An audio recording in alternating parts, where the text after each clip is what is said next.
It's Chainsaw Man Tuesday, baby. But first, I'm gonna enjoy this couple of pizza that I bought.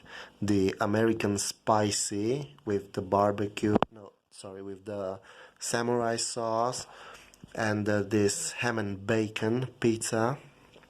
I'm gonna be enjoying those while I'm watching some $1 Million Bogan.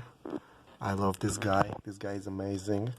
And then I'm gonna be watching Chainsaw Man, the newest episode, where he fights Katana Man. And as you can see, I bought the 5th volume of the manga today, and we're about to see this fight in the anime. Last night I finished volume number 4, so yes, and now I have the 5th volume here. Also, which drink should I choose?